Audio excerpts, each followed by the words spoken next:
Welcome back. Studying history is a way to better understand the present.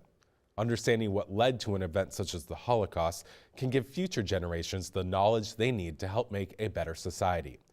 A group of students in Ramsey has spent months learning and preparing to share a story that they hope will make a positive impact on their community. The Northern Stars Children's Theater usually performs fun musicals. For one of their productions this season, they have decided to go in a different direction. With a cast of 6th through 12th graders, they will stage a production of I Never Saw Another Butterfly, telling a gripping story about life in a Nazi concentration camp. The production will take place in February, but the cast was picked last August, and the kids have gone through an educational series to prepare them to tell this story. So the very first thing we did working with the Northern Stars Theater Company is I asked them what they already know about the Holocaust. What have they learned? What did they want to know? What are maybe some things they've heard? And anything. I tried to establish some trust. It's been wonderful. The kids have really grown. I think they have a lot of really good questions. Questions that I never even thought 6th through 12th graders would have about this type of subject. They have gone out and rented movies on their own or gotten books from the library about the Holocaust, more than what we're even teaching them because it's sparked an interest. This week, the students heard a story of survival and hope. My family on both sides have lived in Holland since the 1600s, that's as far back as we've traced, so a really established community, really established family in rural Holland, not far from the German border in eastern Holland. In 1932, Hitler came into power, and one of the earliest memories my parents have are of refugees rushing across the border into Holland, whether they be communists, homosexuals, Jews, people fearing for their lives and coming through, and their families hosting these refugees in their homes. In 1940, Holland was invaded.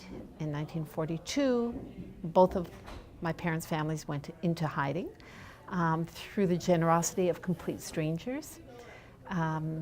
Basically, my father's family survived intact, though they weren't hidden together. They were all divided, 3 children and parents completely divided. Nobody knew if the other had survived.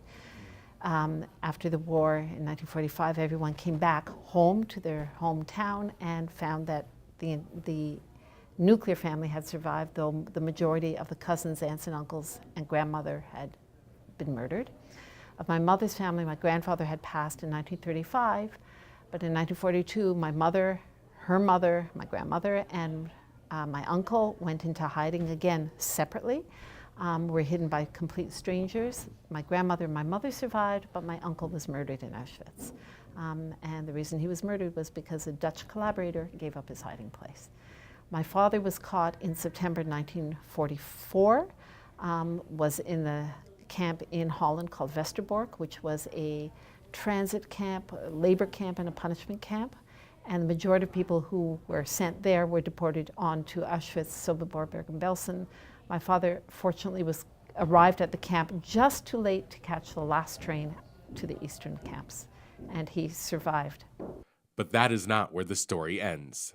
The most amazing part of the story is not so much how they survived, but how they rebuilt their lives, the resilience, the positive energy that they imbued in my brothers and I, that we have to work to make this world a better place. And we have a responsibility, because we have the gift of life, to see to it that such evil never rises again. And that's one of the reasons that I share the story whenever I have the opportunity, because I think we can all learn a great deal from the heroes, the ordinary heroes who helped to rescue them, and the ordinary heroes who survived, whose extraordinary sense of humanity sustains them further. Elizabeth now is committed to making sure future generations continue to share her family's story.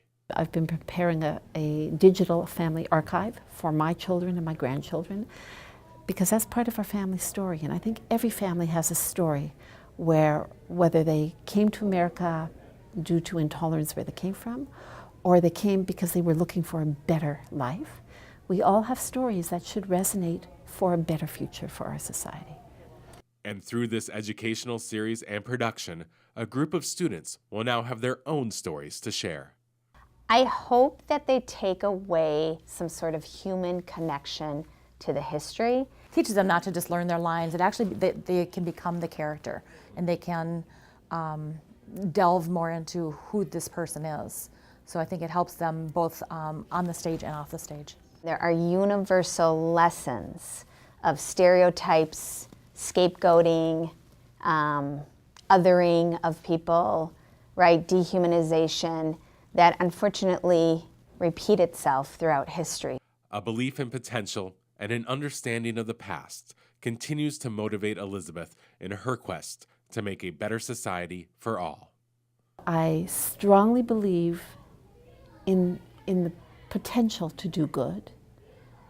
All of us have the potential to make good choices and bad choices. And I think by talking about what happened and sharing these events and discussing these with children as they're growing up at an age-appropriate level, that we can try to prevent that from happening, whether it be, you know, small-scale bullying or the big-scale, you know, governmentally sponsored genocide. I do believe that it is possible to try and do better for this world. For North Metro TV News, Ben Hale reporting. The Northern Stars Children's Theater offers acting classes for kids of all ages. We have more information about their upcoming classes and productions on our website, northmetrotv.com.